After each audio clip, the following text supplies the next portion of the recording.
Bismillahirrahmanirrahim. Kalau kita melihat sesuatu, jangan lepaskan dari konteks. Bagaimana konteks ketika Islam ini dulu datang? Ketika Islam datang 14 abad yang lalu, perempuan itu diwarisi, menjadi barang benda yang diwariskan. Ibu, anak kandung, saudara kandung tidak dapat warisan.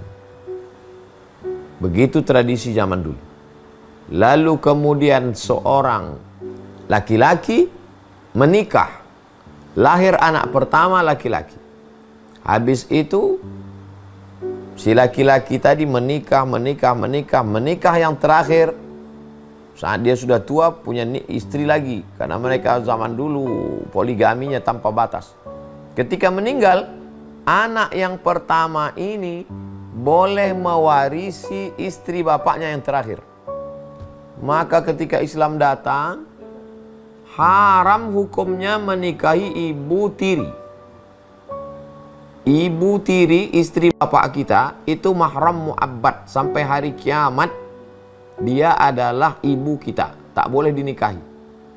Dan kalau seorang laki-laki meninggal, istri dapat 1/4 kalau tidak ada anak. Kalau ada anak dapat 1/8. Ibu ada kalanya dapat 1/3, ada kalanya dapat 1/6. Lalu kemudian anak perempuan lizzakari mithlu hazzil unsayain. Perempuan mendapat 2 kali bagian anak laki-laki. Perempuan laki-laki mendapat 2 kali bagian itu bukan karena laki-laki itu superior, tapi karena laki-laki beban tanggung jawabnya besar. Dia yang menanggung mahar nikah, dia yang menanggung nafkah, dia yang menanggung perbelanjaan.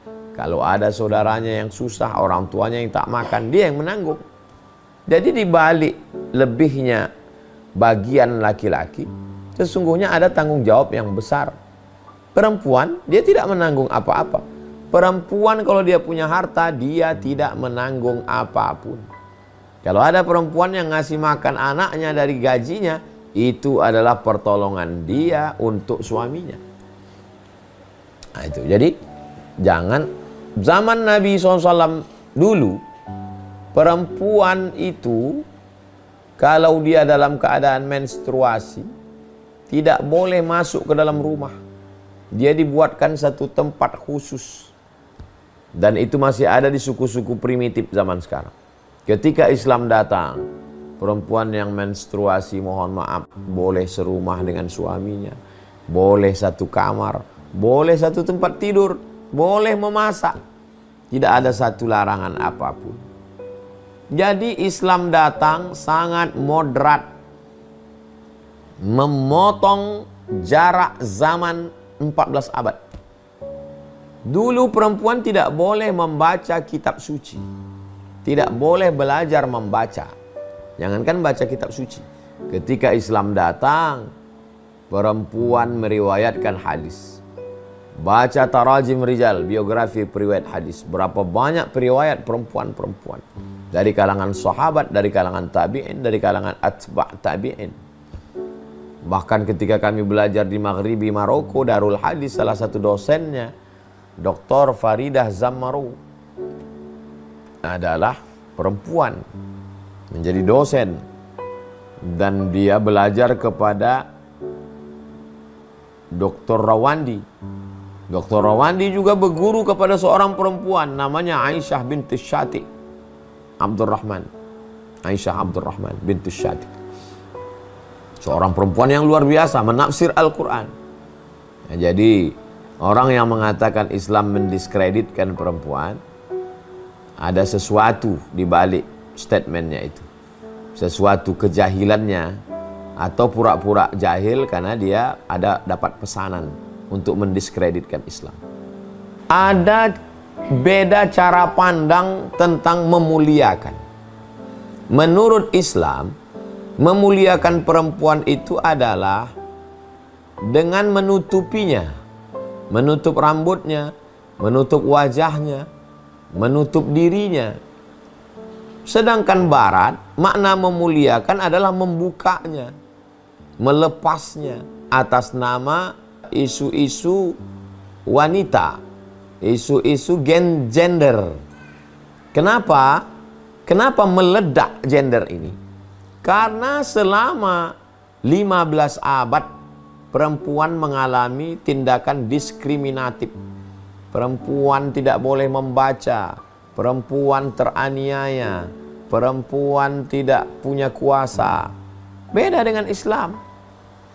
Sehingga ketika terjadi Renaissance, masa pencerahan abad ke-15, maka mereka punya dobrakan yang luar biasa. Dia seperti teori pantulan. Teori pantulan itu begini, ini batu kita kasih tali. Kalau dia begini, dia mantulnya nggak terlalu jauh. Dia cuma begini. Tapi kalau dia begini, maka pantulannya juga akan begini. Pantulannya akan jauh. Ketika perempuan di Eropa itu ditekan dengan tekanan yang luar biasa. Tidak boleh membaca, tidak boleh baca kitab suci, tidak boleh berada di rumah saat menstruasi, diperjualbelikan sebagai budak. Sangat tertekan. Maka perlawanannya juga sangat jauh. Maka sampai-sampai yang sangat ekstrim gender ini tidak mau menikah sama laki-laki. Karena dia anggap laki-laki ini menginjak perempuan selama 14 abad. Maka muncullah gambar perempuan dengan berotot, kami bisa tanpa laki-laki. Itulah gender yang paling ekstrim. Islam memuliakan perempuan itu dengan menutup. Mereka memuliakan perempuan itu dengan membuka, dengan membebaskannya.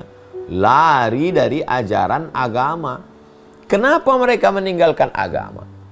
Karena kejahatan tokoh-tokoh agama. Judul bukunya Dark History of Pope. Sejarah hitam para Pope.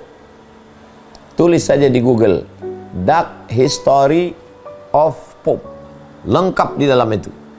Bagaimana kejahatan tokoh-tokoh agama di abad pertengahan membuat orang menjadi anti agama. Maka muncullah apa yang disebut dengan agnostik. Agnostik orang percaya sama Tuhan tapi tidak mau beragama. Karena tokoh agamanya jahat-jahat.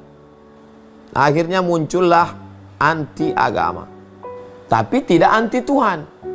Ketika ditanya, kamu percaya sama Tuhan? Percaya. Tapi beragama. Tuhan terlalu besar untuk diklaim oleh satu agama. Kenapa? Karena ada sakit hati. Dark History of Popes. Vice, murder, and corruption. Itu tidak terjadi dalam Islam. Dalam Islam ada amar ma'ruf nahi mungkar. Siapa saja dihukum. Tidak ada manusia suci, tidak ada holy man dalam Islam. Orang mendengar ucapan saya ketika ucapan saya sesuai dengan Quran dan Sunnah.